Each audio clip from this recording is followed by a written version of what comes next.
So first of all చాలామంది ఏంటంటే just Java full stock అంటే ఓన్లీ ఒక core Java and also spring boot ఇవి నేర్చుకొని కామ్ అయిపోతారు. సో మీకు ఈరోజు నేను కంప్లీట్ రోడ్ మ్యాప్ చెప్తాను, చూసేయండి. So let us take an example on Swiggy.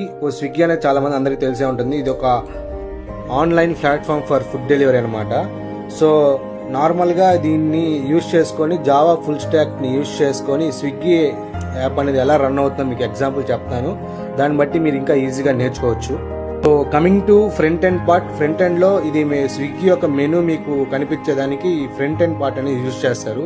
So back end ప్రాసెసింగ్లో ఏముంటుందంటే కిచెన్ అనమాట. ఈ డేటాబేస్ అనేది రెసిపీ బుక్ లాగా పనిచేస్తుంది. ఇంకా క్లియర్గా ఎక్స్ప్లెయిన్ చేస్తాను చూడండి. ఫర్ ఎగ్జాంపుల్ థింక్, మీరు ఈ స్విగ్గీ యాప్ అనేది ఒక స్క్రీన్ అనుకోండి. జస్ట్ మీరు ఇమాజిన్ చేసుకోండి, మీ యొక్క స్క్రీన్ అనేది మీ స్విగ్గీ యాప్ అనేది ఓపెన్ చేశారు మీ స్క్రీన్లో. సో నెక్స్ట్ ప్రాసెస్ అనేది ఎలా ఉంటుందంటే HTML. సో HTML అనేది ఎందుకు యూజ్ చేస్తాం? నార్మల్గా వెబ్ పేజెస్ క్రియేట్ చేసేదానికి HTML అనేది యూజ్ చేస్తాం. సో దీంట్లో ఎట్లాగంటే సో బిల్డ్స్ ద స్ట్రక్చర్. ఎలాగ స్ట్రక్చర్ బిల్డ్ చేస్తుంది అంటే search bar, list of restaurants. So ఇవన్నీ HTML యూజ్ చేసుకొని బిల్డ్ చేశారు. సో నెక్స్ట్ వచ్చేసి సిఎస్ఎస్ అనేది ఎందుకు యూజ్ చేస్తాం? ఆ వెబ్ పేజెస్కి స్టైల్ ఇస్తాం, లైక్ కలర్స్ కానీ, ఫాంట్స్ కానీ, స్పేసింగ్ కానీ ఎక్సెట్రా. సో అది ఎలాగంటే it makes look nice. Like స్విగ్గీలో అయితే ఆరెంజ్ థీమ్ ఇచ్చాం.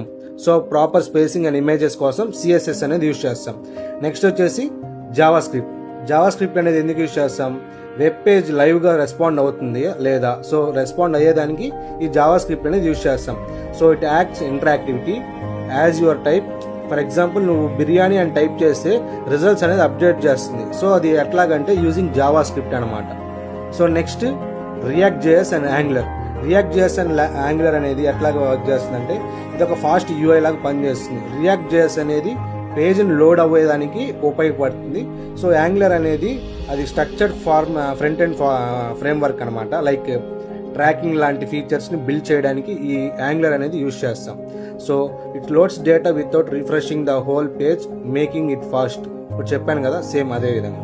సో ఇది ఫ్రంట్ ఎండ్ పార్ట్ అనమాట.